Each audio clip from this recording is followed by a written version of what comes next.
Hello, everybody. I am Dr. Talia Marcheggiani.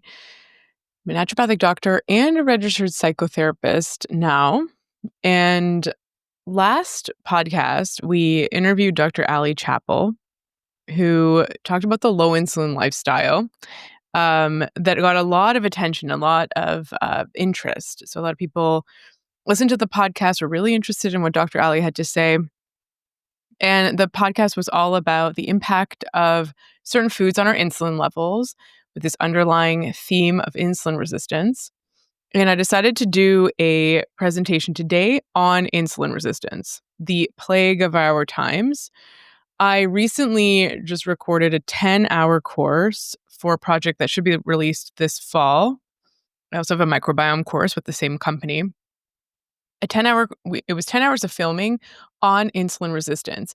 And it was an amazing course. I had a lot of fun producing it. We filmed it over 3 days, and I feel like it was just a very holistic course where we talked about diet, and we also talked about obviously exercise and sleep and stress, but we even rolled in things like self-compassion and motivation and overcoming obstacles and long-term management and the stages of change. And it was just this all-encompassing, very holistic course. I'm really excited to let you know when it comes out.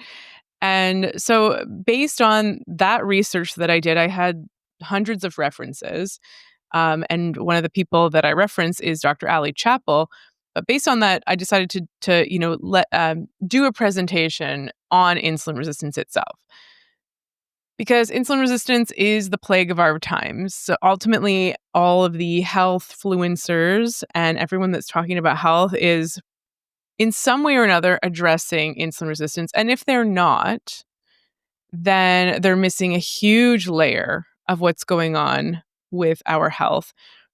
Ever since, doing my course, thinking about insulin resistance in a more holistic, but also in a deeper way, I've come to understand, and trying the low insulin lifestyle and looking at the impact of insulin on my body, I've come to really appreciate the level at which insulin resistance plays a role in our health and conditions like adrenal fatigue or, you know, even estrogen dominance, these kind of naturopathic conditions that tend to have different names over time, candida overgrowth, SIBO.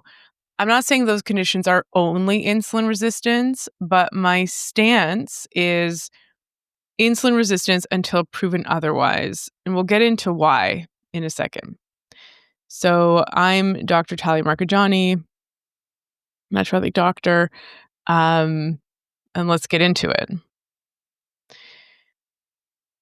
So insulin resistance, let's just do a quick overview because we didn't really get into this with the Dr. Ali Chappell course. I mean, she had a lot of great analogies, but essentially insulin is a peptide, so a series of amino acids that creates a protein.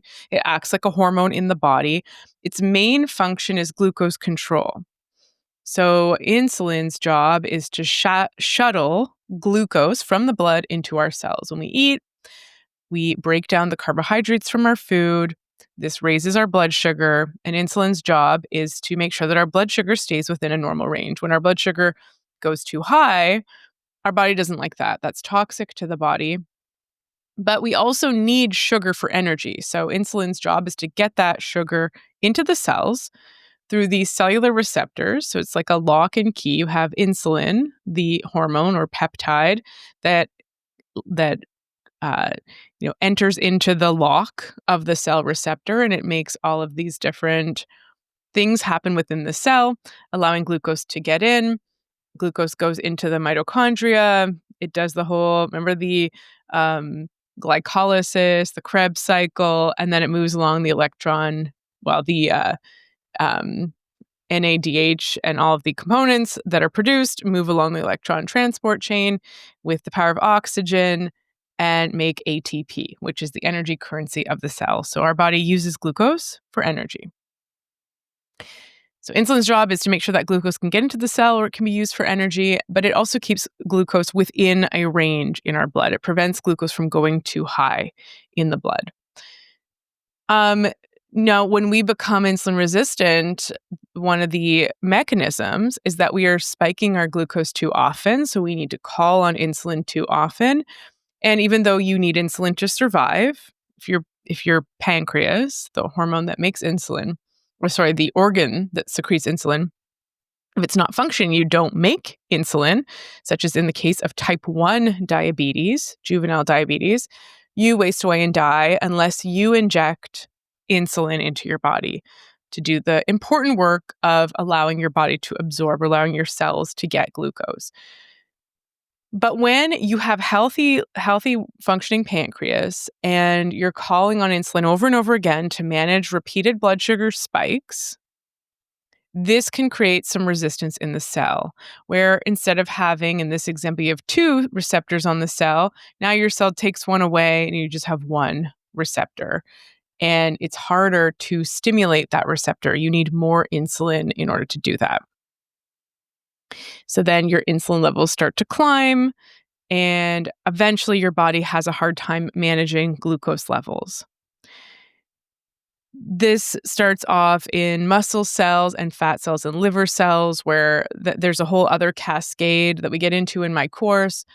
I don't know if it's relevant here, but essentially fat cells become overstuffed because when your body needs somewhere to put that glucose, and if it's not burning it, it starts to turn it into fat. So it loads fat cells up with glucose that gets turned into fat.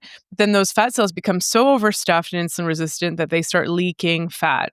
This creates inflammation in the body, elevates triglycerides, and it starts to create, and inflammation causes more insulin resistance. And there's a whole bunch of vicious cycles that can occur with this imbalance in our body. Because one of the things that my friend and I were talking about, my friend who's a medical doctor, whose clinic I used to rent, she was like, why would this happen? Like, why would our body respond in this way? Why do we, rather than establish homeostasis where everything stays within a healthy balance, why does our body kind of spiral that when you have all these blood sugar spikes, it's hard for our body to figure out what to do. And I think it exposes this weak point in our physiology because our bodies were designed and evolved through millennia of periods where starvation was commonplace. And it's only in the modern era that we're exposed to so much caloric density in our diets. And there's a bunch of other things that have occurred in our diets over the last 100 or so years, and that is the increase in processed food and endocrine disruptors, so chemicals in our environment that trigger inflammation and that mess up our insulin receptors. We're a lot more sedentary. We don't have the muscle sink anymore that we used to. We're a lot more stressed, and we are consuming a lot more refined starch and sugar. And as a result of sort of the 1970s shift in our diet that told us to consume 5 to 11 servings of grains a day, and to restrict our fat and our animal foods, so ultimately our protein. So our diet became very carbohydrate heavy and deficient in other macronutrients like fat and protein. We became more sedentary. We became more stressed. So these are just a few things. And stress is another cascade. So cortisol's job is to raise, it has lots of jobs, but cortisol, stress hormone's job is to raise our blood sugar. So that calls on insulin in the absence even of food to try to bring blood sugar under control. So you create this vicious cycle when you're extremely stressed out. When you have a lot of inflammation in your body, that triggers a release of cortisol to manage the inflammation, which again triggers insulin to be released. And inflammation independently can cause insulin resistance. And again, and then the more insulin resistant you are, the more inflammation you have because the more your fat cells leak, and then the more insulin resistant you become. Sarcopenia, so being skinny fat or not having enough muscle on your body, you don't have this the great glucose regulator of muscle that helps to manage blood sugar that often works independently of insulin. And then again, you become more insulin resistant, starting off in the muscle, and this creates this cascade where your body is storing more fat and not making muscle. And then this blood sugar roller coaster where if you're repeatedly spiking your blood sugar, then your insulin's being called on to bring blood sugar down. That triggers hunger and cravings for sugar, and so on and so on.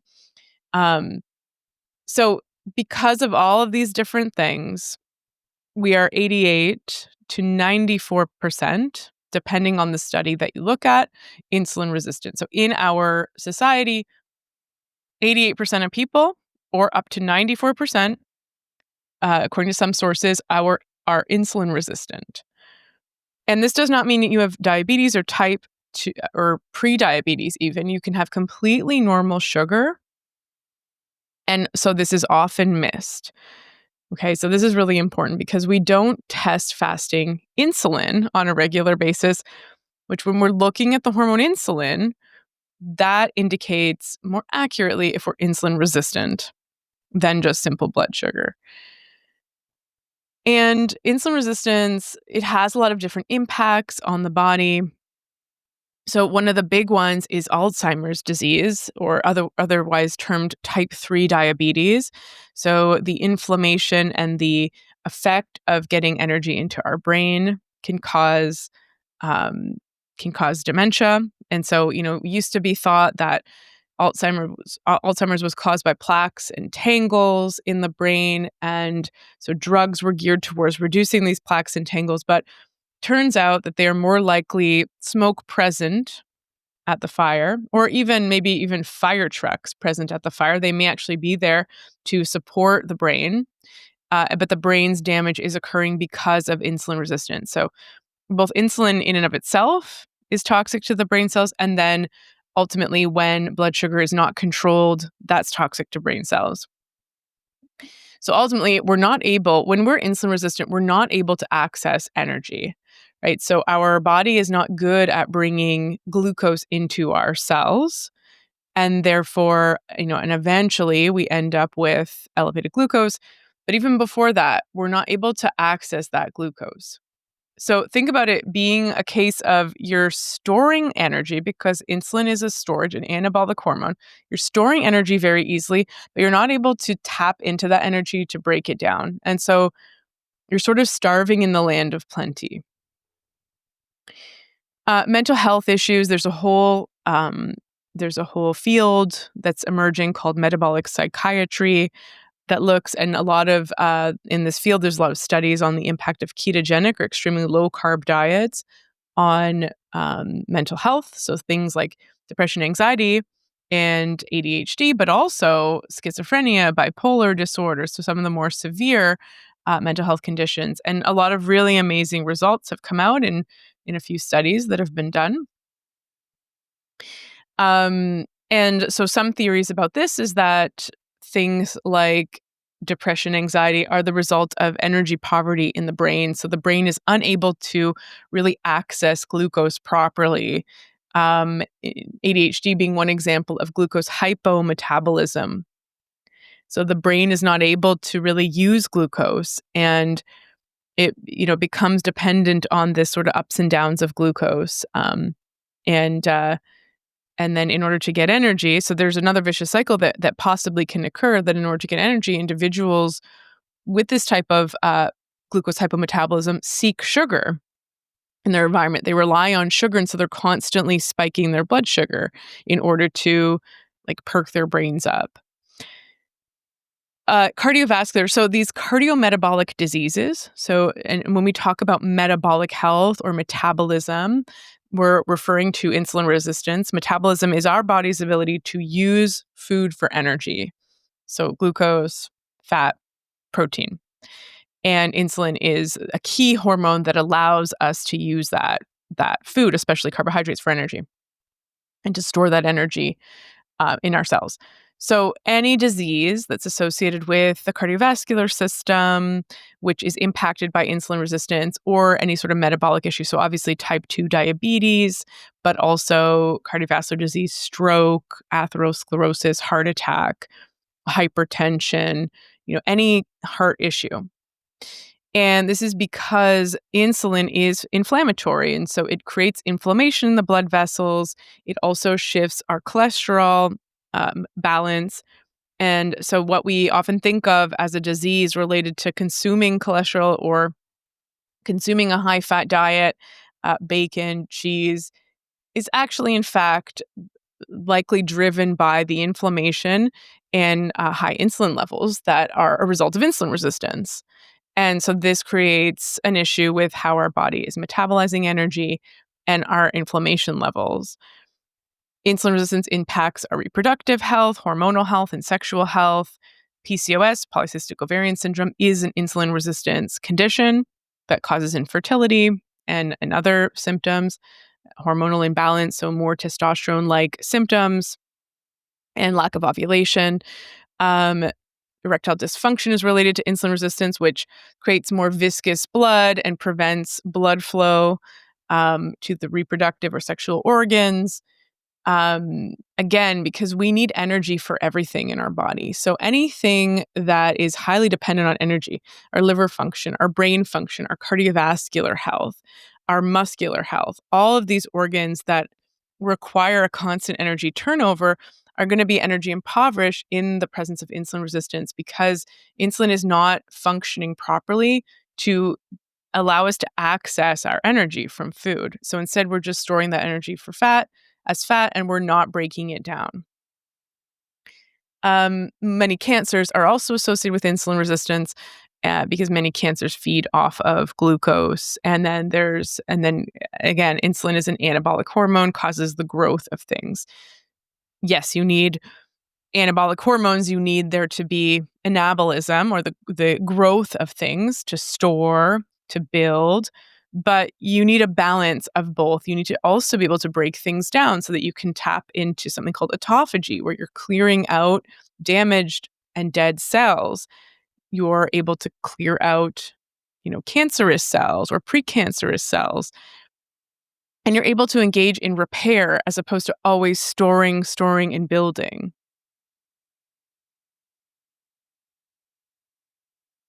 So we have a lot of different symptoms of insulin resistance because it affects every cell in the body and therefore it affects every hormone in the body or every organ in the body. And because insulin is a hormone, our hormones talk to one another.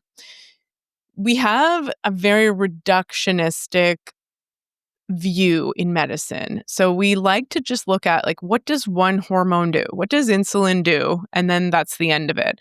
And what happens when you replace it or what happens when you take it away? So in the case of type 1 diabetes, that kind of makes sense.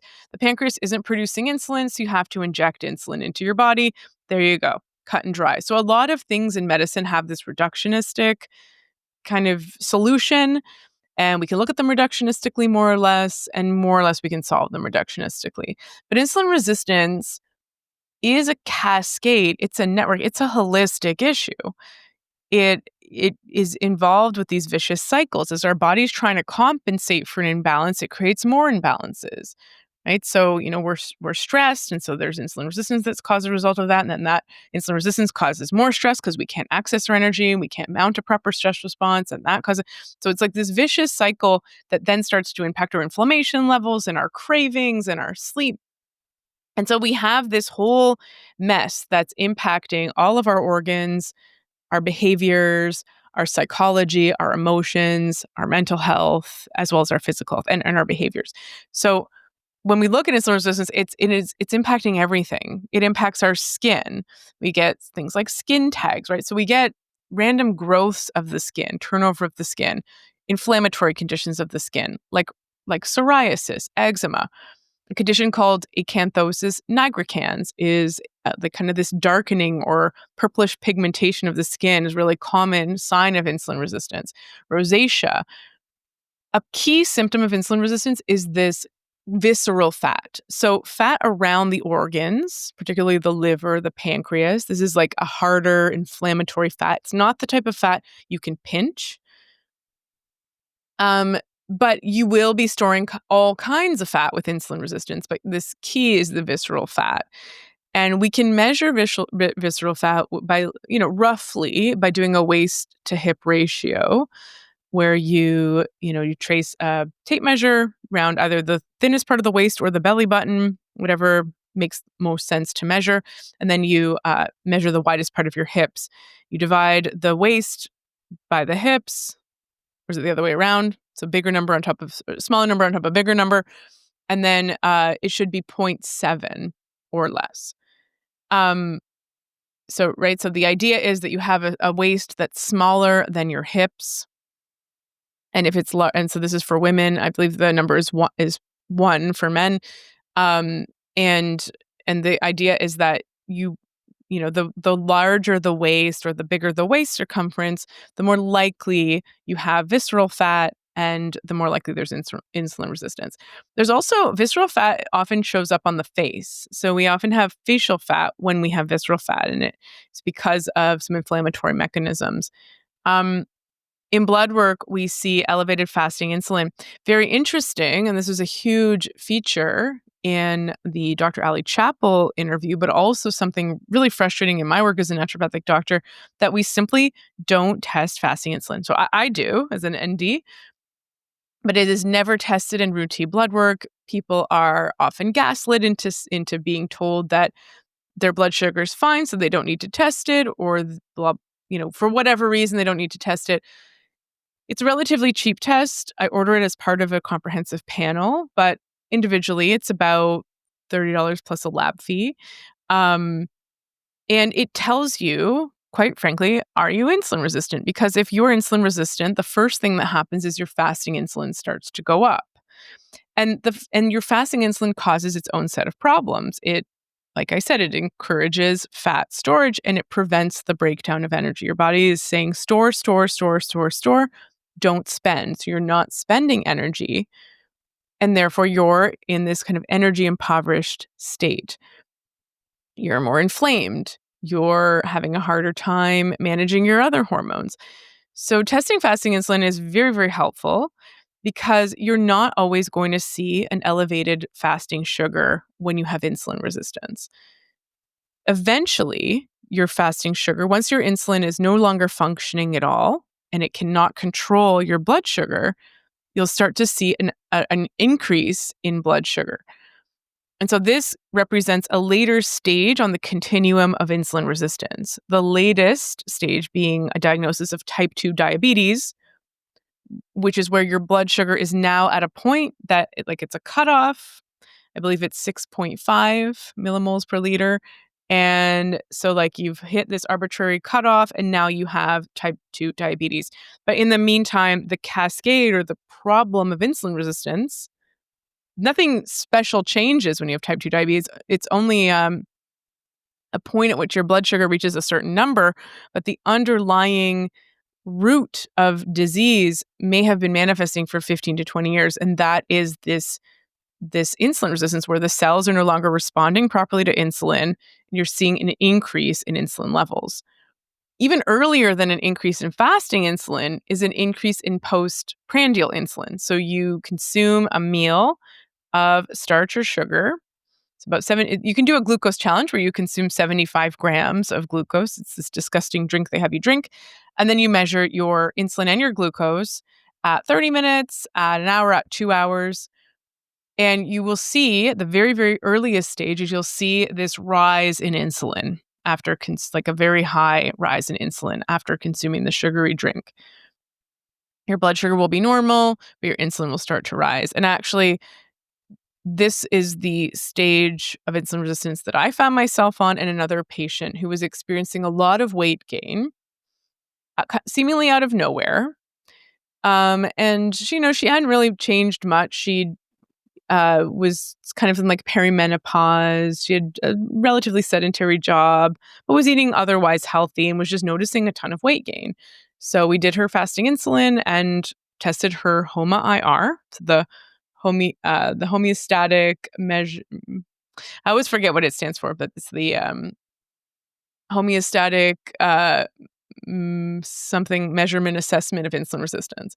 So it's a measure of insulin resistance that looks at your fasting insulin and your fasting glucose, and it gives you a number to tell you the relationship between the two of them. So we did this patient's fasting insulin, and it was actually quite low. And we calculated her HOMA-IR because her blood sugar was obviously normal. She did not have diabetes or type 2 diabetes. And we did the HOMA-IR, and that was also normal. She was quite insulin sensitive when we just looked at her fasting levels. But how often are we fasted during the day, right? And this is part of the problem.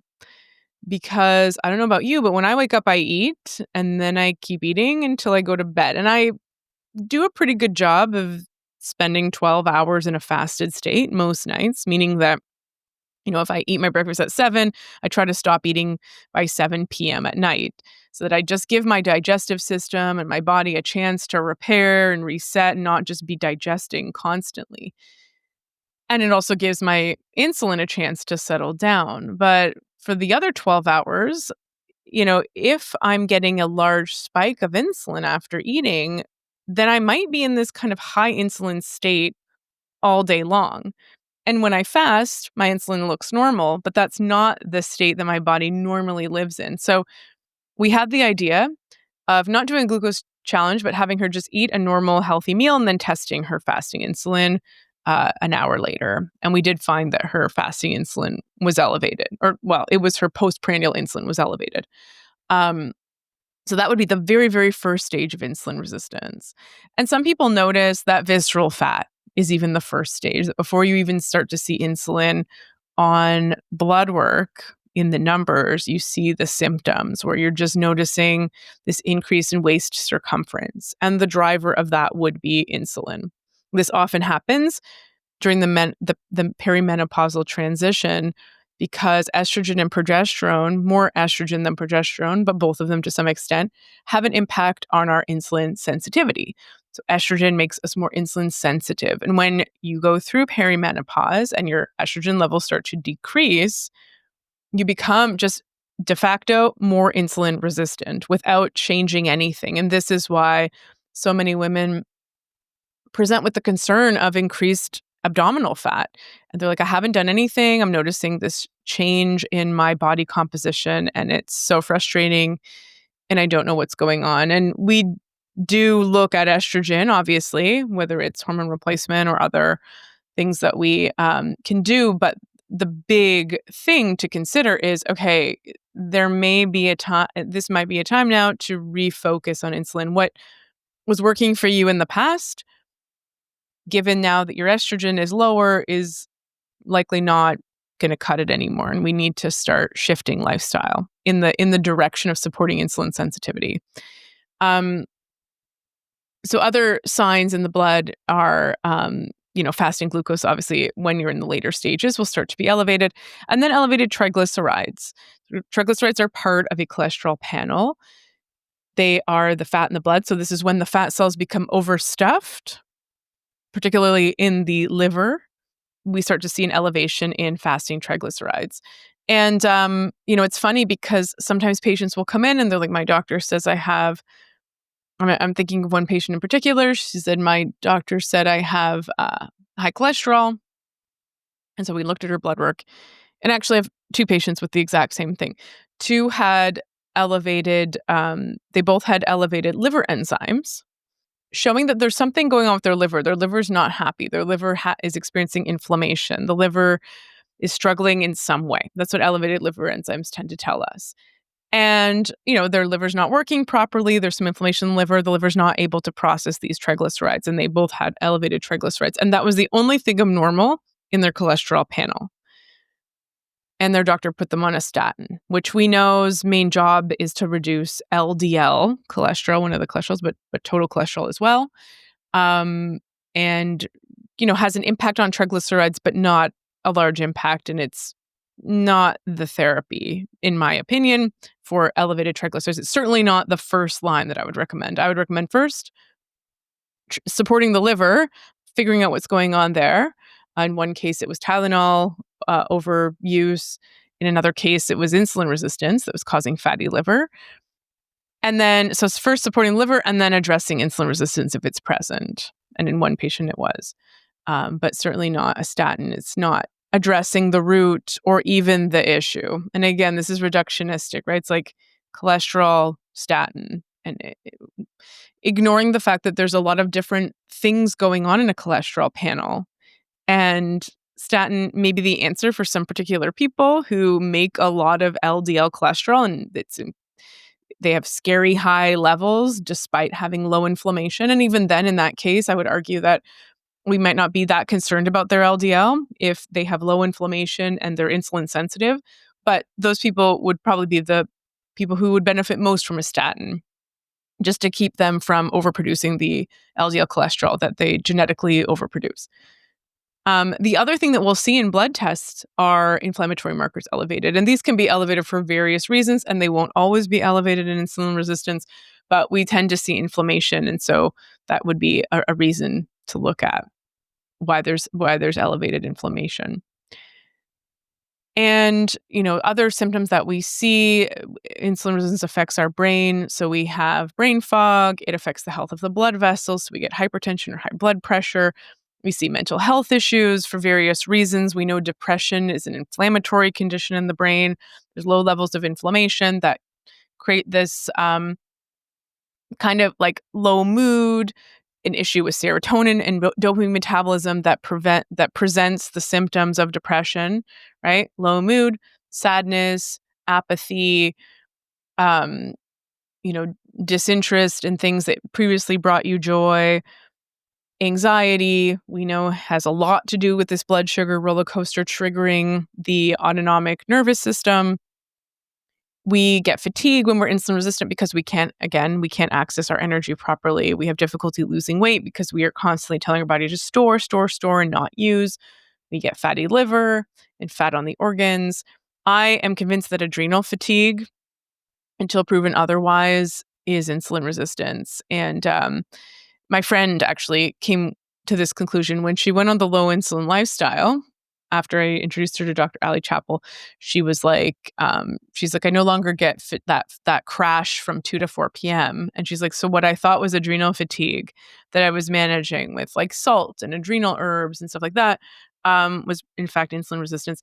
And it's interesting too, because a lot of the adaptogenic herbs, the adrenal herbs, a lot of them have, one of the impacts of cortisol is to raise our blood sugar. So a lot of these adaptogenic herbs will raise blood sugar, and it gives you kind of this boost, right? And like that's that 2 to 4 p.m. crash. We always tend to gravitate towards sugar or carbohydrate snacks during that time, unless you can take a nap or something. But it's like this sugar crash that we get.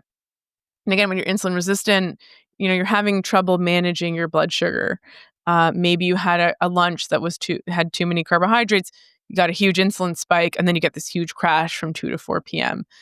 Estrogen dominance. Again, this whole sort of PCOS thing where we're putting on more body fat and our estrogen level, we have heavier periods or more painful periods, or, this weight gain. So even though estrogen increases insulin sensitivity, a lot of these symptoms of excess fat gain or heavy periods or irregular periods that we would tend to call estrogen dominance, this might be, in fact, insulin resistance. PMS, PMDD, again, that's not a known fact that those conditions are caused by insulin resistance, but knowing that insulin resistance messes with your hormones, messes with energy production, messes with your neurotransmitters, with your brain function, with your liver, which is responsible for processing hormones like estrogen. It affects your digestive system, which we know digestion is a highly energy intensive activity. So if you're not able to access and use your energy, you're going to have issues with things that require a lot of energy, like digestion, like reproductive health and sexual health, hair growth, skin health, all of these things.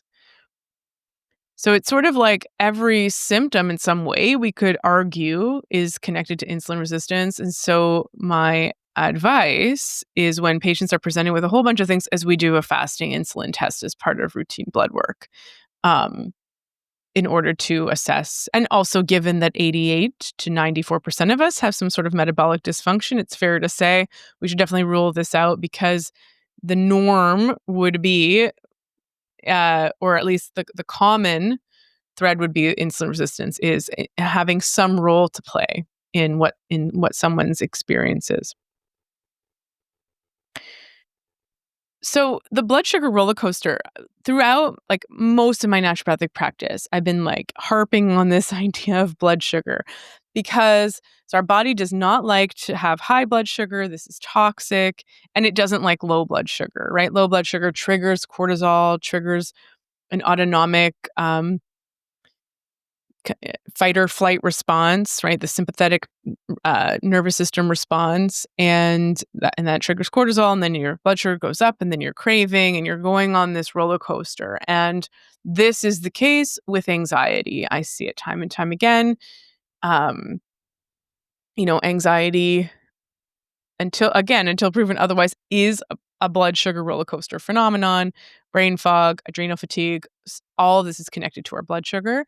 And supporting blood sugar has been really important in my naturopathic practice to support people with mental health concerns.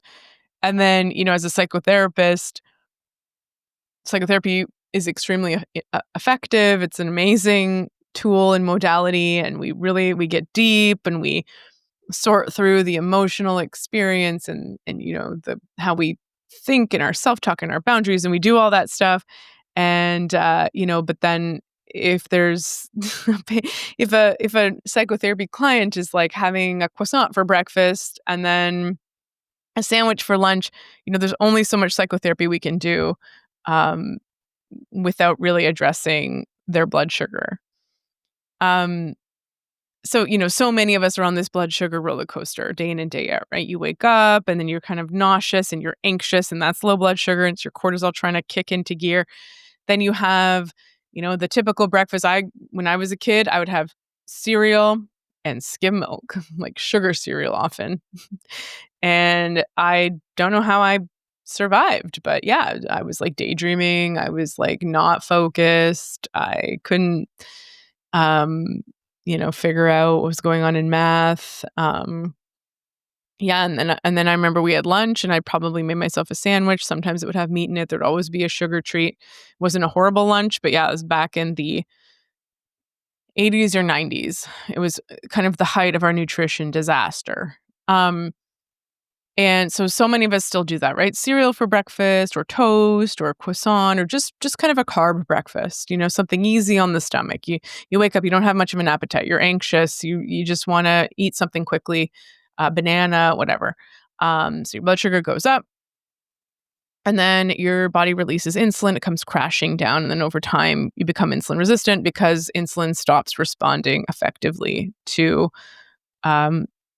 the cells stop responding effectively to insulin. So you need more and more insulin to create the same effect on cells. So you end up with high insulin levels, and this triggers more sugar cravings, and so on and so on. And this impacts our brain. We can't think clearly. We have brain fog. We feel anxious. We feel stressed out. We feel irritable. And we suffer from inflammation. So the blood sugar roller coaster, horrible. There's always this New York Times article that I reference, and it's called "Do You Have Decision Fatigue?" And it talks about these parole board members who would make weird decisions just right after lunch, like that 2 to 4 p.m. They would I don't know, some guy was caught stealing, and same offense, and then all of a sudden there'd be this different parole decision right after lunch. And then when they gave them a snack, everything kind of settled. So they decided they figured out that this decision fatigue they were having, where they just couldn't make a decision, they couldn't think clearly, was caused by low blood sugar. And blood sugar is important. Our brain needs a steady stream of consistent energy. And so if we're on a blood sugar roller coaster, our blood sugar's dipping, our brain is starved of nutrients, and we can't think, And if your brain is particularly sensitive to this, so someone with neurodivergence, anxiety, depression, you're going to experience this all the more profoundly. And it's going to feel impossible to make a decision. You're going to feel completely overwhelmed. You're going to feel like you cannot handle what's going on. I had another patient I'm thinking of who, always struggled with mental health his whole life. Things would be good, good, good. And then kind of in the afternoon would get this hit of depression, really profound existential depression that left him feeling like, if I don't medicate this, I can't function. It's horrible. And we determined that, it was a blood sugar crash. Ultimately, blood sugar was low. He hadn't eaten for a while. Lunch wasn't that substantial, and breakfast wasn't that substantial. So he was going on this blood sugar roller coaster. And so many of us in North America, we backload our food. So we eat our biggest, best meal at dinner, and we spend the rest of the day on a blood sugar roller coaster.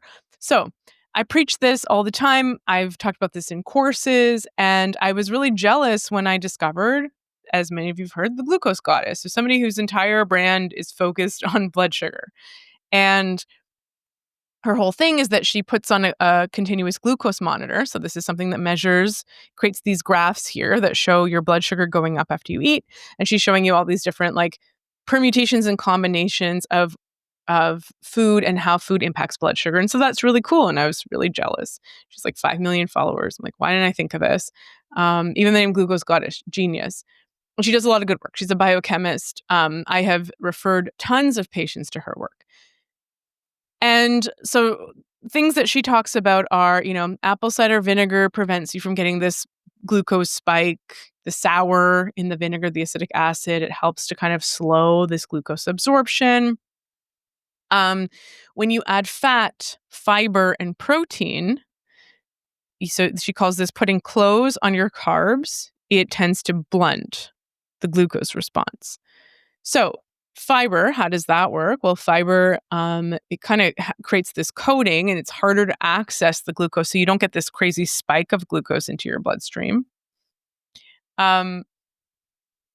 But we'll talk about what fat does in a second. And, to regulate blood sugar, so if you're just looking at blood sugar, then this makes sense because if you're adding clothes to your carbs, you're adding fat and protein to your carbs, you're not going to get this huge blood sugar spike, which is great. So you're not going to be on this blood sugar roller coaster. It also slows and delays gastric emptying. So the sugar that you're eating is sort of metered out over time. So again, you're maintaining this steady glucose level. And that's great. And we'll talk really quickly about the blood sugar impact of food. There's different ways to measure this. So you have the glycemic index. The glycemic index is like how quickly does a food spike your blood sugar. So straight glucose has the highest glycemic index, like table sugar, pretty high because it's just a glucose and fructose molecule. Your body, your digestive system splits that and then it absorbs the glucose. Starch as well, like white rice or white bread. Starch is a long chain of glucose. And again, when you cook it, it kind of breaks it apart. And when you digest it, it breaks into individual glucose molecules, spikes your blood sugar. When you add fiber to it, you get a slower rise in glucose. So, I don't know what has brown rice is going to have a lower glycemic index because of the fiber on it. The glycemic load is probably a better measurement because it takes into account how much sugar is in the food. So, for example, watermelon has a high glycemic index. The sugar raises your blood sugar very quickly, but there's not a lot of sugar in watermelon. When you're eating a normal serving, watermelon has a lot of fiber and a lot of water. And it also has some good nutrients too. So the glycemic load is ultimately what Glucose Goddess is looking at. In her graph, you're seeing, okay, you're having chickpeas and you're seeing, both the index, I guess, because you're seeing, okay, how quickly does and this is her body, how quickly does the glucose rise in her blood and how long does it stay elevated? And so she shows in this case, just chickpeas, which have a lot of starch in them. They also have some fiber and some protein, but not as much protein as people think. So the starch is broken down in the chickpeas and you get this rise in glucose. And then she says, if you blend it, you're pulverizing the fiber. And so you're actually accessing the carbohydrates more easily. So you're increasing the glycemic index. So look at that. Look how much faster, my blood sugar rises. And then she says, but if you consume hummus, you add fat to your blended chickpeas. Look at that. You barely get a rise in blood sugar. So wow, that's so cool. So ultimately adding fat lowers the glycemic index and it looks like the glycemic load. But so I always had this suspicion because one of the things we are not measuring is the insulin index, right? So we're not measuring insulin at all with a continuous glucose monitor. We're not looking at all at how insulin looks after eating. And this normally is fine because usually when glucose goes up, insulin goes up, and when glucose is flat, insulin is flat, but not always, because there's a few foods that will spike insulin or that will impact insulin, but not impact blood sugar. And what happens when we spike insulin is we actually see, because insulin's job is to lower blood sugar. So under this glucose goddess pose this is where I first was exposed to Dr. Ali Chappell, where she reminds us that adding fat to starch enhances the insulin response. And this is the reason you see a drop in glucose on your graph. And she's like, I saw a similar post with bread and butter. And so adding butter to your bread doesn't make your bread healthier, but it will flatten your glucose response. So you'll have a prettier continuous glucose monitor graph because your insulin is being spiked and that's flattening the glucose response. But it's insulin that's causing the issue. I mean, insulin is what's causing fat storage. Insulin is what's preventing you from accessing your carbohydrates to burn them and accessing fat stores to burn for energy. And so, yeah, it's okay. So it's not like I didn't know this. But I guess I didn't understand the impact of it. And this is an important lesson for me, even a holistic practitioner, a naturopathic doctor who routinely tests people's insulin levels, who understands the importance of insulin, who has seen elevated HOMA-IR in all types of people, who is looking at insulin resistance and considering that as a factor and assessing symptoms of it. But I was looking at it as kind of an isolated thing that can occur. I was not looking at it as like a blanket issue that is occurring across all of my patients and should be assessed in essentially everyone who have the symptoms and some signs of it.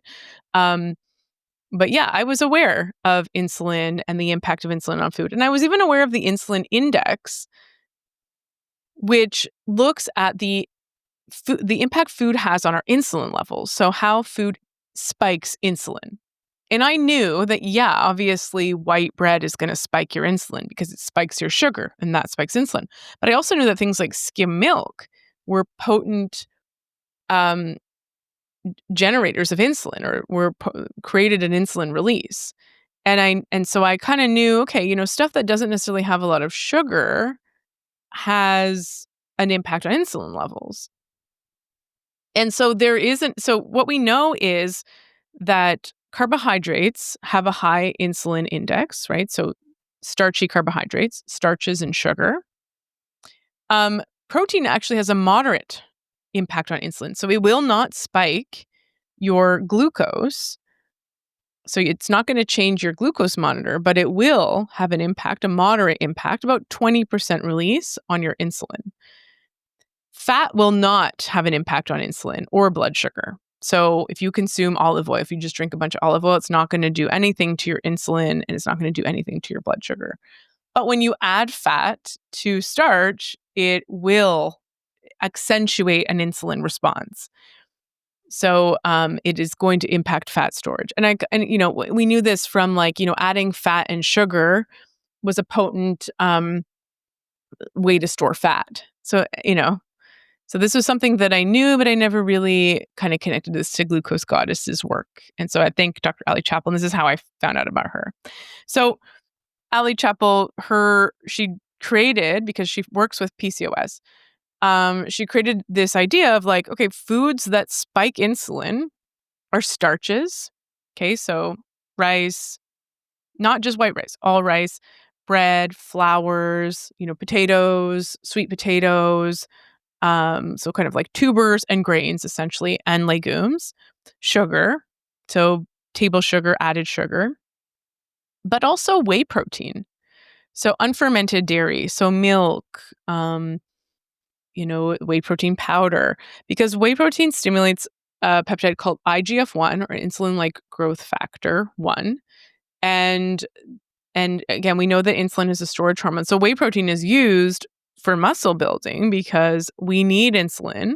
We need IGF-1 to stimulate muscle protein synthesis. But if we're trying to keep our insulin levels down, maybe we should be wary Or maybe we should just be aware of the fact that whey protein can stimulate an insulin release and it won't have any effect on your continuous glucose monitor. This was a whole debate that Dr. Ali Chappell got into, and we'll talk about it when we talk about protein in a second. It was also part of my conversation with her. And I think it's a little bit where we differ, but I'll get into that. Foods that don't spike insulin are non-starchy, colorful fruits and vegetables. Okay, so leafy greens, colorful stuff. Fruits contain fructose, so they don't have as much, rather than glucose, which is what starch is made of. So it doesn't have as much of an impact on our blood sugar levels and our insulin. Our liver converts fructose into glucose eventually, but it doesn't create this big glucose spike and an insulin spike. You will see a rise on a continuous glucose monitor when you consume fruit, but you're not seeing as much of a rise in insulin. And fruit also has fiber, so it's managing the glycemic index. And it doesn't have that much sugar, fruit, so it also has sort of a moderate glycemic load. So a good way to get carbohydrates, if you're trying not to spike your insulin, is from fruit and vegetables, non-starchy vegetables. So animal protein, again, a moderate impact on insulin, about 20% that of starches. Fermented dairy, so she recommends this in limited quantities. It's about a cup of Greek yogurt or an ounce of cheese. Nuts and seeds don't impact insulin, so, which is, you can have tons of almonds, whatever, and fats have no impact on insulin. So it's ultimately this kind of paleo diet where you're not including legumes and you're not including potatoes. And so there's a lot of research she's done on this. Sorry, my face is covering some of it. But so there's 3 studies that she conducted and a randomized controlled trial. And it was on women with PCOS. So I would love to see this study extended to, I would love to see it extended to mental health, because there's some research on ketogenic diets for mental health. And my story that I've shared on my blog is that, before Christmas of 2024, I kind of just was going through a funk and I just said, you know what, screw it. Like, I've been avoiding gluten for forever and I just don't want to anymore. So I just went back to eating bread and it was glorious. I had a great time. I had brie, I had baguettes, like I had sandwiches. It was amazing. But my body was not happy and I had horrific brain fog. That was the first thing I noticed. And like all this water retention, inflammation, I just felt horrible. So after Christmas, I said, you know what? I need a bit of a reset. My gut is not happy. My brain is not happy. And I did a ketogenic diet, more specifically the carnivore diet. I wanted to try it. I just wanted to simplify things. And I just wanted to give my gut a reset. And there's actually a benefit. This is very counterintuitive and an aside, but there is a benefit. There's documented evidence that just restricting fiber can actually help digestion. For me, it was a good reset. I don't think we should avoid fiber forever. Maybe some people with particular health concerns need to. But for me, it was a good reset. So I did the carnivore diet for about 3 months. And I felt my mental health was fantastic. I felt my brain fog clear in like 24 hours. And it felt magical. But one of the things with carnivore diet is it's very hard because you don't have any carbohydrates in your diet at all. You don't have what's called muscle glycogen, which is this stored starch-like molecule in the muscles that allows us to burn energy quickly and also retain some water in the muscles. So one of the very common symptoms that people experience on a ketogenic diet, especially a carnivore diet, is like a lot of thirst, an issue with water balance, and muscle fatigue. So I felt that. I felt like I didn't have strong endurance. I felt, and then at a certain point, I just felt like food was just very brown and I was not so much craving, but I liked the idea of colorful fruits and vegetables and juicy, like apples and stuff. So my friend started doing the low insulin lifestyle because I was discovering it around the time that I was doing carnivore. I was writing my course on insulin resistance, and she was trying to do the carnivore too, but was breastfeeding, and so it wasn't working out. It was affecting her milk supply. So she decided to try this, and she was like, I feel great. I don't have any cravings. By day 3, like I'm really, really full and satisfied. And again, it's because you're able to tap into your energy because your insulin levels are low. So you're using your body's energy stores. Um, and I was also kind of stagnant on carnivore. And so the big aha moment I had was that I was mixing whey protein into yogurt almost every day to get this kind of hydration. And also the whey protein was kind of sweet. And it was a fast way to, instead of having to like cook meat and chicken and eggs, it was something quick that I could have as a snack when I wanted food. So I was having whey protein almost every day. And so I wasn't experiencing any weight loss. And I was, I wouldn't exactly crave things, but I don't know. Something just didn't feel right. So I switched to this. I started adding back in fruits and vegetables. And it felt really, really good. And it felt very sustainable. And I started reflecting on things I've tried in the past, things that were successful for me, ways of eating. Paleo particularly comes to mind as something that felt very wholesome and holistic and satisfied my nutrient needs. And I was like, what worked about paleo was probably this: fruits and vegetables, animal protein and fat, nuts and seeds. And, I looked back at my life and, my particular response to carbohydrates and likely having something called reactive hypoglycemia, where you get a big insulin response. Your insulin is you get a big insulin response essentially after eating. So you're not carbohydrate sensitive. In other words, you're carbohydrate intolerant, right? The glucose tolerance test, you get this big spike of insulin after you consume carbohydrates. I don't think that I've ever really been glucose tolerant. And I don't know if that's my Mediterranean genetics. I don't know what's going on with that. But then, putting the pieces together. So I think a lot of people really resonated with this idea because when I sent an email out and shared the Dr. Ali Chappell interview, a lot of people were like responding. And I mean, I think that a lot of people were seeing this as like the next new diet, right? Because the tagline is, in 2 months, women with PCOS lost 19 pounds. And they didn't restrict what they were eating. They ate all that they wanted from a number of foods: fruits, non-starchy vegetables and fruits, animal proteins, also some plant-based proteins: tofu, edamame, hemp, nuts and seeds, and fats. And so they ate everything they wanted. They didn't restrict at all. They were told not to exercise, just to standardize, but exercise would actually probably have enhanced their results. And yeah, they had great weight loss that is not typical in a lot of studies. You can expect maybe 11 pounds in 4 months on a calorie restricted diet. You can expect maybe something like 11 pounds in 6 months on a ketogenic diet or intermittent fasting, things like that. So 19 pounds in 2 months, unrestricted, is pretty incredible. Eating all the fruit you want, because people are always kind of wary about fruit, and we like fruit and nuts and seeds, and like these are kind of foods that are appealing. So yeah, it was this great tagline. A lot of people were writing to me, how should I do this? What should I do?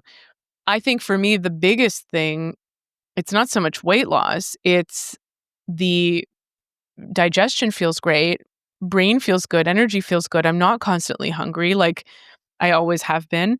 I was like pounding back protein to prevent myself from eating constantly. It's like always with kind of this food noise in the background. I don't have that on this. And I feel very satisfied. And you get all of the nutrients that you need. It's not that grains and legumes are bad for you. It's just that they contain starch, and you can have you can easily get the nutrients that you need from fruits, vegetables, animal proteins, and animal foods. And so it's this kind of comprehensive, feels very holistic diet. Um, so there's lots of different studies that were done. Her classic kind of PhD study. She just did the diet for a test drive. Another study, they looked at like how much fat people were burning after they consumed a high fat, high calorie shake. So before they went on the low insulin lifestyle, the insulin in their body prevented them from tapping into fat. So they were just essentially burning sugar and then hungry, burning sugar and then hungry, and storing fat. But after the 2 months of the low insulin lifestyle, they were able to burn fat. And so this is also supporting consistent energy levels, in the brain and in the body. and reduced hunger and cravings because you're able to tap into your energy stores. You're able to tap into fat. You're able to be what we call metabolically flexible, where you burn sugar. When you're done burning the sugar, you burn fat. And so you're no longer, you're off now the blood sugar roller coaster where you just burn sugar, then crave sugar, burn sugar, crave sugar, burn sugar, crave sugar. Um, Another study looked at time to conception because it's PCOS. So the goal for many people was fertility, and it was about 85 days was the average time to conception. And another study looked at standard treatment. So it was like a Mediterranean diet, exercise, metformin, calorie restriction, all in one group. And the other group did the low insulin lifestyle. And the Mediterranean diet people gained a third of a pound in 2 months. And the low insulin lifestyle people, they lost their 17 to 19 pounds. They had people do diet diaries a couple times. So again, no restriction. My thing that I always think about with the diet diary is if I was a participant and you asked me to fill out a diet diary, I probably would, it would influence how I eat that day for sure. I wouldn't eat like the pound of bacon or binge on a bunch of nuts and seeds if I knew I had to record it. So I think you can maybe assume, and I haven't, Dr. Ellie kind of agreed with this, but I don't know if, she fully did. You can maybe assume that it was sort of their best day. And that would be, like an average, really lower calorie day. But the diet diaries showed that they were consuming about 1,400 calories. Again, they're not counting, they're not tracking, they're just eating what they want from the amount of foods that they're allowed. Again, you could eat like all bananas, technically. You could eat all bacon, but they were sort of, and this is also the thing when we're eating whole foods, because ultimately fruits, vegetables, and animal protein, these are our whole foods that we find in nature. You know, get some lettuce that's growing from the ground, you pull an apple off a tree, you kill a chicken or eat its eggs, right? These are like whole foods. They come from the foods in nature. Whereas you know, rice, yeah, it's still a whole food. It's not that processed, but it still requires this kind of refining and processing to get it to something that you can eat. Um, and so when it turns out that when we're eating these whole foods, it has a very satiating effect, in part because of its impact on our insulin levels and our ability to kind of be metabolically flexible. But we also are kind of able to tap into our body and what it needs. And there's been studies on this in babies, actually. And they found that yeah, your body can kind of ask for the nutrients it wants. So it's like, do you want an apple? So that's kind of more of a sugary thing. Or do you want something savory, which would be like chicken? And they actually ended up eating quite a bit more protein than the typical, woman that I see in my practice. They're eating about 94 grams of protein a day without trying to track and emphasize protein. And I think the reason for this is because, yeah, you're either eating kind of like a sweet food, or if you want a savory food, you're going to go for protein. Because you just have these whole foods to draw from, you're probably going to do about at least a quarter of your foods are going to be these animal proteins. And so then you end up eating about 25% of your calories from protein, about 30% came from carbs, about 90 grams of carbs. So that is a low carb diet that they were naturally eating. Again, it's very, very hard to get a lot of carbs when you're just eating fruit and vegetables because there's only so many apples you can eat. There's only so many grams of carbs in broccoli or something like that. Whereas, yeah, if you eat a cup of rice, you're getting a huge dose of starch. And they were actually eating quite high fat. So about 45% of their calories were coming from fat. So it was a higher fat diet, a moderate protein diet, and a low carb diet. And that's just naturally what people gravitated to when they were given those foods to eat. So really cool, you know? I think I probably eat more than 1,400 a day, definitely actually. But this was ultimately what resulted in their weight loss. But they were also able to tap into the fat because their insulin levels were low. And they had a 50% reduction in their insulin levels after 2 months. So really impactful research-based lifestyle, you know. And I would love to see, I think there's going to be more in the works of this lifestyle, but I would love to see some research on it for mental health. I know that the PCOS patients, they filled out quality of life questionnaires, and they did have a positive impact on their mental health.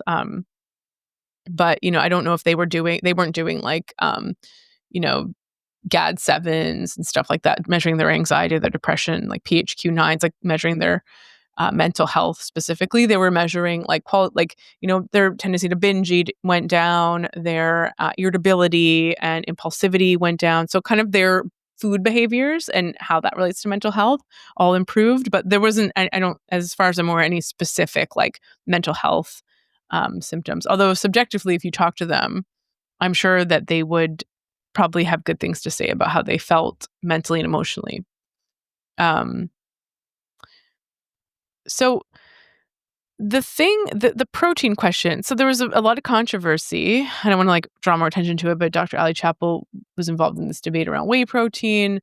Um, and the main argument was, so in my podcast, she was talking about how whey protein is a waste product and whey stimulates IGF-1, so it stimulates insulin, and that's not good for us. And so on the low insulin lifestyle, they're told no whey protein. They're told limited amounts of fermented dairy or so that they don't overly impact their insulin levels. And and then we get all these great results. So okay. So yeah, whey protein highly stimulates insulin. Um, And so she recommends against it. And then she also says, I think we emphasize protein too much. And I will tend to, so this is what we see, right? So I have been harping, just like the blood sugar thing, I've been harping protein, protein, protein. You need to eat more protein. Look at someone's dietary. You're not eating enough protein. You're, perimenopausal woman who with insulin resistance, you need to eat more protein. I will actually, when working with diet with people, I will tell them to eat protein first. And I see memes all over the place now where it's like, eating protein is a full-time job. It's so hard to eat protein. And then you have protein cereal and protein bread and protein pancakes. And it's usually whey protein that they add to that to get the protein. So Dr. Ali is like, whey is a waste product and it's, impacting your insulin levels. So avoid it.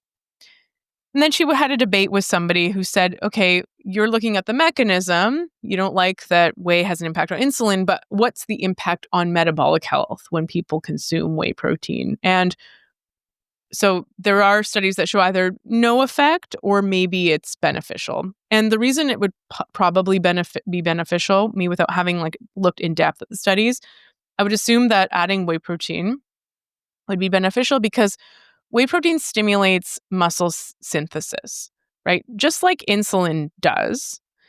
But the protein in whey and the impact on insulin is a potent stimulator of protein muscle synthesis. Okay, so when you have more muscle, that's going to positively impact your metabolic health, especially if you're strength training.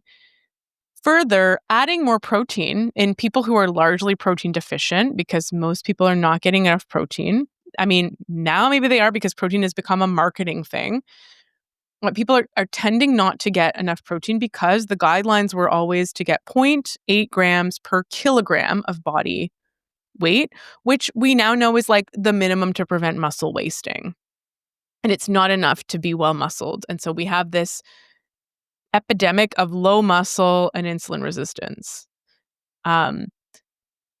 So yeah, when you start adding protein to people who are protein deficient, doesn't really even matter where the protein comes from. That's going to have a positive effect on them, even if it's stimulating their insulin, because they're probably stimulating their insulin anyways if they're eating like a high starch diet. And then maybe they're not eating as much starch because they're full now. They're eating protein. So a whole bunch of things. The thing with nutritional science is it is not reductionistic by definition. It's very, very hard to just change something and get an effect. Like when you have a drug trial, nobody starting off a drug trial has taken or ever seen this drug before. And then you take half of the participants and you give them the drug, and the other half you give a blind placebo, right? So if there's an effect, it's probably because of the drug, especially if it happens to the group that got the drug and not the group that didn't. But when you give, even if you're doing a randomized control trial, when you give one group whey protein and the other group, let's say, I don't know, just like, a placebo powder, like if they're deficient in protein, that's going to have an effect and it's going to change a whole bunch of stuff. And then adding more protein, which is something that our body requires. It's not a drug that's like a novel thing added to your body. It's like, you're getting something that has a physiological effect on a lot of different body systems, impacts your behaviors in the way that you eat, and impacts the macronutrient makeup of your food because you're getting protein, right? So you're getting extra protein. So a whole bunch of things happen when you add whey protein. So I don't know if it's fair to say, like, I appreciate knowing that whey protein stimulates insulin because I would rather consume hemp protein or pea protein or a type of protein powder that doesn't impact my insulin levels, because I don't want to spike my insulin. But after a hard workout, if I really want to like get jacked, I might do whey protein with like, glucose, to be honest, and get a huge insulin spike, but put that insulin to work building muscle. So there's a time and a place for it. But what we do know is that, so Dr. Ali Chab was kind of like, you don't need that much protein, but there is quite a bit of research around the importance of protein. So, 30 to 50 grams of protein per meal. And again, you don't need 50 grams at a meal, but 30 is great. Stimulates muscle protein synthesis, and that supports our metabolic health. It regulates our blood sugar, partly, yes, because it does impact our insulin. But if you're having just animal protein, it's not having a huge impact on insulin levels. And, the more muscle we have on our body, the more longevity we have. The less our risk of dying from anything.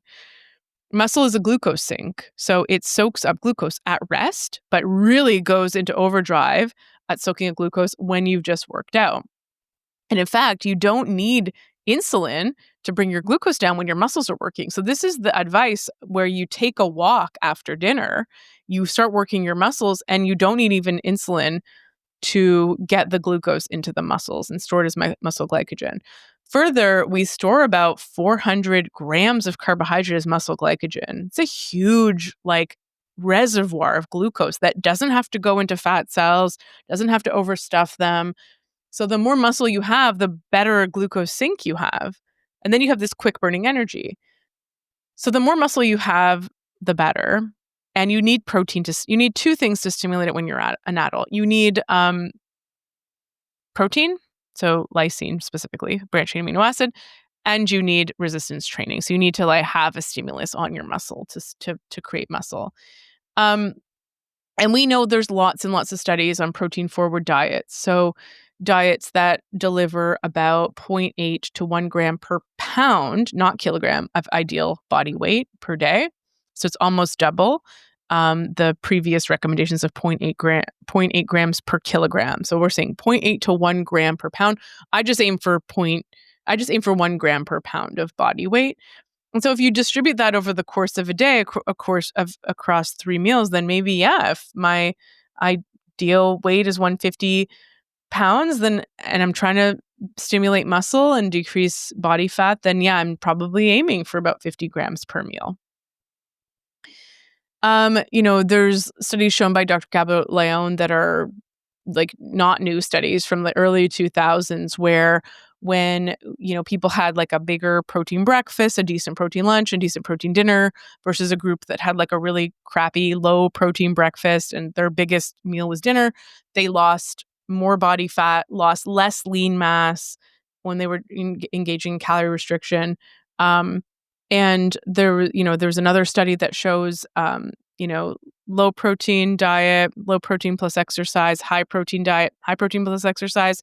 And the best group, of course, was high protein and exercise, but the second best was high protein in terms of body fat lost and lean mass preserved.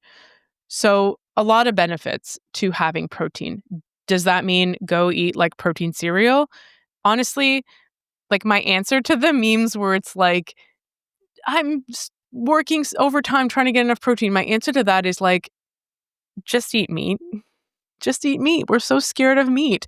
If you eat meat, chicken, fish, eggs, you'll get enough protein. If you eat a decent serving, a 5-ounce serving at every meal, or if you're tofu and edamame, those are great too. And you can also do hemp protein powder or collagen powder. It's collagen is not a complete protein, but who cares when you're mixing it up with other you don't need to worry about complete protein when you're getting complete protein across your day, in my opinion. So yeah, when you're doing a low insulin lifestyle, because really all you have is like animal foods and fruit and vegetable, you're naturally probably going to eat more protein because what are you going to put in your burrito bowl? Um, you can't put rice in there, can't put tortilla. So you're going to probably put a lot of ground beef. Maybe you're going to put a bunch of different salad ingredients, avocado, and yeah, so the savory, the salty is going to come from the ground beef. And so then you're getting enough protein. And, people always ask about people are scared of animal protein. And I think it's because of this, again, all the brainwashing and gaslighting that we've had from the 1970s on about having a high carb diet and not eating animal. And the fact is our diet is largely plant-based in North America. And that's not, turns out plant-based isn't the right heuristic for a healthy diet. A plant-based diet that's like made of whole foods, sure, that could be good for you. But it's probably going to be heavier on starch. And if it's not, then you have a very limited amount of protein foods to draw from. So yeah, it is possible to do a low insulin lifestyle on a vegetarian or vegan diet. It's just your protein sources are going to be very, very limited. And then maybe, yeah, you should definitely be doing hemp protein powders and things like that if you want to try it. But fun fact is somebody who I was really like watching, what's her name? It's a health influencer that is like a fruitarian. So all she consumes is like fully raw Christina.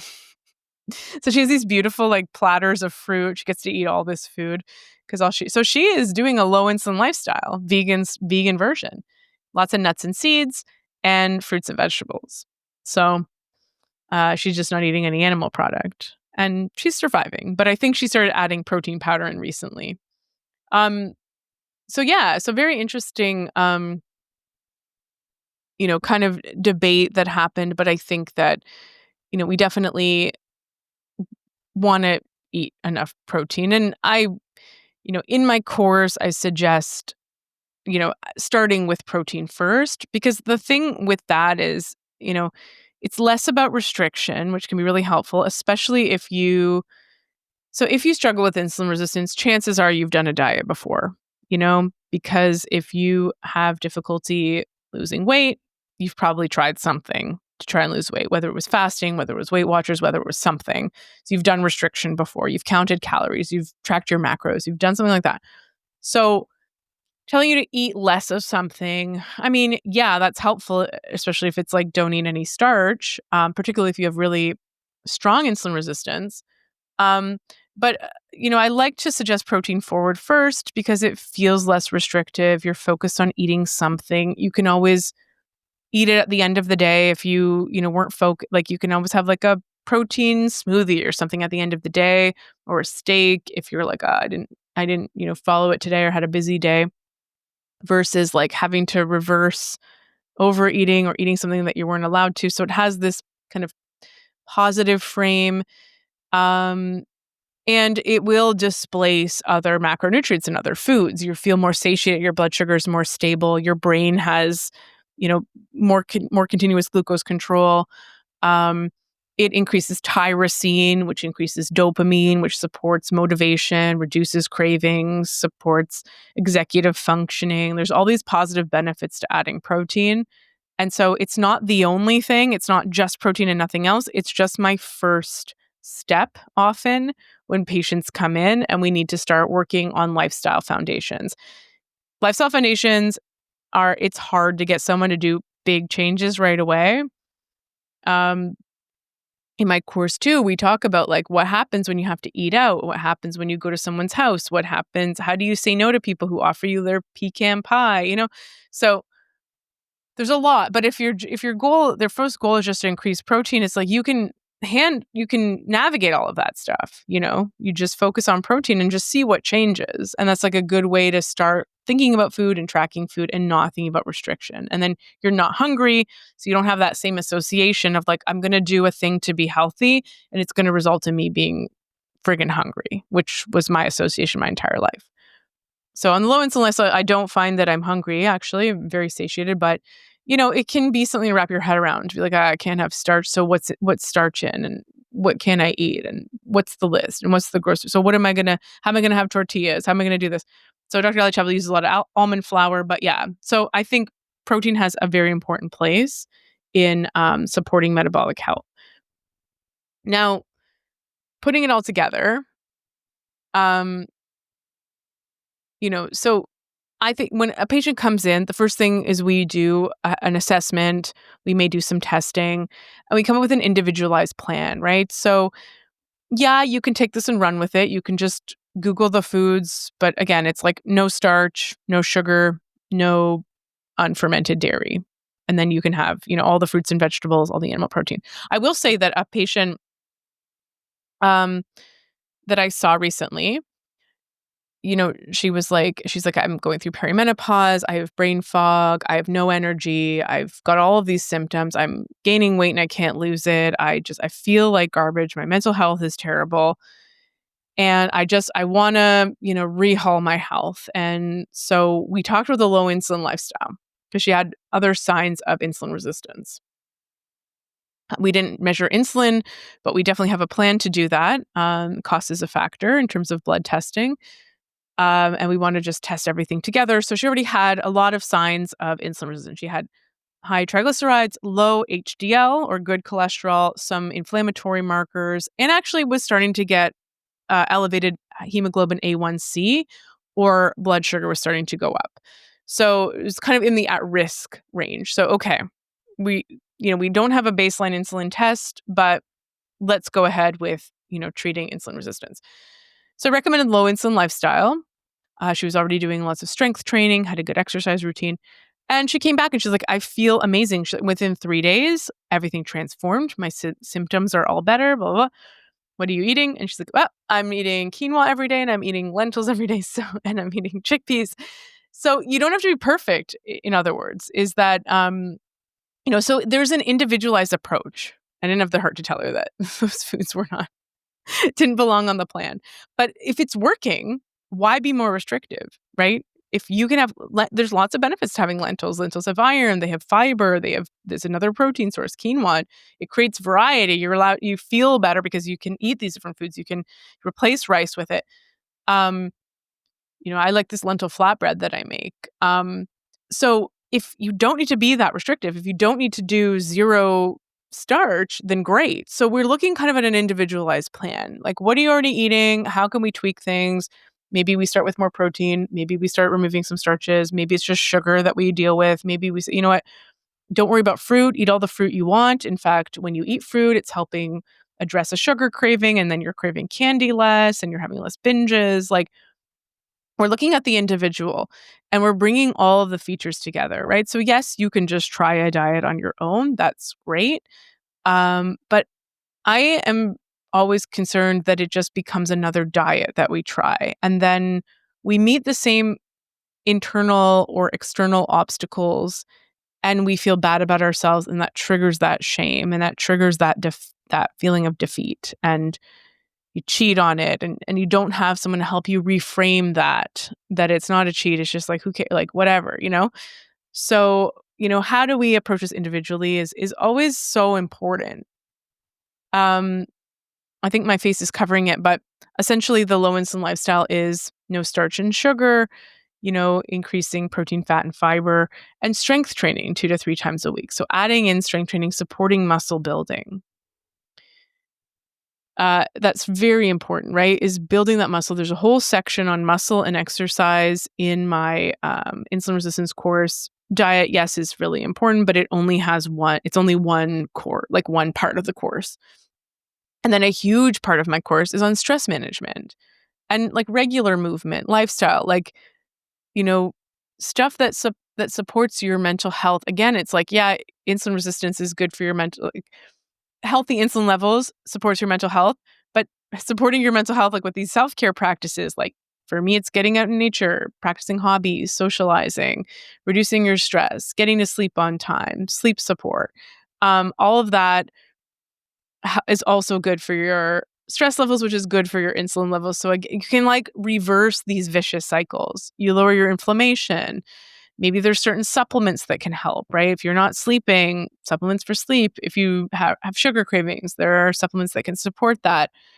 Supplements for muscle health. Like, again, and I see this in my course too. I mean, interestingly, I'm a huge advocate for lifestyle. I think it's lifestyle really that is going to have the biggest impact on our health. And a lot of it requires a little bit of an entire reframe, right? Especially if we're living in a chronic disease state, like insulin resistance, and especially if it's been long-standing, then yeah, there's a lot of connections and associations and identity patterns even that need to change. And that's scary and that's huge. And because we're social creatures and we're not just biological creatures, we're social and we don't like eat in isolation, and we are a product of, the people around us and how healthy they are and how they behave. That just going on changing your lifestyle, not that easy. It's an entire identity shift oftentimes. It's huge habit change. So supplements often are a way to get people's nutrient levels up where they feel better, where their body works better. And that can be positive motivation for and physical energy, positive mental and emotional and physical energy and motivation to make some changes, whether it's going for walks because now you're not so exhausted because you slept better, or your adrenals are functioning better, your brain is functioning better. So now you can make decisions like going for a walk after dinner, and now you can eat more protein, and that makes you feel better. And then you think, well, okay, nothing, I still would like to, I still have visceral fat, and I'm still experiencing X, Y, and Z symptoms. So maybe I'll consider now reducing my starch or taking out starches, right? So there's so many approaches and ways in. And I think, and a huge part of my course was around self-compassion and shame and addressing obstacles, so individually, what is helpful to you? Where do you start on the journey? Like, what's important for you? What does your blood work say? What is, waist circumference, all these different things? Like, what's your starting point? What do you already do that's working for you? What are you doing that might not be working for you? And a lot of it you don't know, right? Like, a lot of it is we don't know. And there's so much confusion in the nutritional space. And, protein, no protein, starch, no starch, or bananas, no bananas. Can I eat fruit? Can I not? What about nuts? What about seeds? What's this portion? Oh, it's just about your macros. Oh, actually, it doesn't matter. Just calories in, calories out. There's so much. And so all of that could be true for a specific person, right? Maybe for one person, it is calories. That's the thing now. You've done all of these different things, and that's where you're stuck. It really actually maybe we need to just track calories. It's probably not the majority of people, but it could be that person. But maybe that person's not interested in tracking calories. That's highly triggering, unpleasant. Like if you're like me, you don't want anything to do with that anymore. So what else could we try? Do you do better by just saying, okay, like again, I'm talking about myself, no starch, no sugar, no way. Okay, perfect. Just tell me what I can't eat and I won't eat it, and that's fine. So, what works for the person? Or is it like, your nutrition is dialed in, but you don't move, and that's what we need to work on? Or is it a case of, again, nutrient deficiencies are big. I see them a lot in my practice, and they will be an obstacle to feeling better,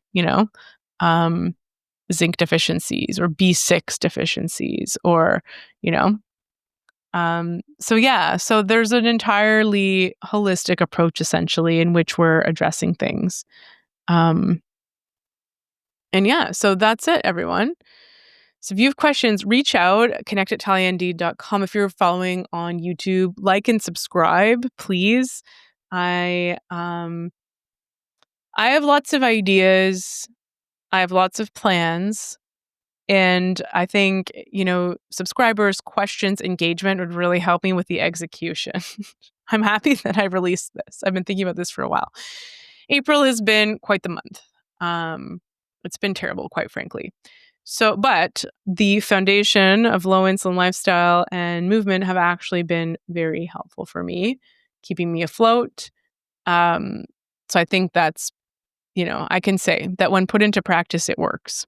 It's possible to, at your lowest point, follow this lifestyle, and it helps, you know? And again, these are all things that I like to work with people on. You know, if you're at your lowest point, like what's the minimum that you can do? Like how do we get you out of it? How do we help you out of rock bottom? You know? And this is a huge thing in psychotherapy is like people often come in with a rock bottom kind of chronic problem that distracts them from the deeper work that they want to actually do. Like, you know, examining childhood patterns and, you know, our schemas, things that we have like our kind of chronic surface problem so that we don't go into the deeper traumas that, you know, influence us and keep us stuck. So, a lot of cool stuff. I know the economy's scary, but if you have benefits in Ontario, in Quebec, and I believe Nova Scotia, um, for psychotherapy, yeah, reach out. I am offering naturopathic medicine and psychotherapy in Ontario and other provinces that um, my psychotherapy license is good in. And yeah, I would love to work with you. If you have benefits, use them because this is how we get out of tough times is with support and help. And yeah, I know that, yeah, it's scary to spend money, but if you have it covered, I would suggest going for it. I'd love to help. Yeah. Like I said, I'm going to look into offering membership and a course, like a very holistic course. I released one back in 2020, I think, called Good Mood Foundations. And so I'm looking at making Good Mood Foundations 2.0. And this Good Mood Foundations is going to have sections on nervous system regulation, self-compassion, attentiveness, and observation when it comes to our body, um, as well as nutrition, lifestyle. We're going to talk about the microbiome. We're going to talk about hormones and menopause. Like it's going to be truly holistic. Um, and, you know, it's my way of allowing you to access this information and walking you kind of through my brain for a very low price if you don't have coverage or just to if you need support, you need like more information, you like to digest more information. You know, it's hard to get it all from just one-to-one sessions because we have limited time together. So you get that individual support where we're like really getting into the nitty-gritty, but maybe you want kind of the overview that you can consume on your own. And maybe you want a community. So, you know, give me suggestions. I run my courses right now from Thrivecart. I would love to get like a community membership thing going. So we'll talk more about that soon. And I'm going to be writing a lot more. So yeah, make sure that you're in my email list because that's where I'm going to reach out to you about new things that are coming up and writings and things like that. So thank you for listening. Let me know your questions and comments.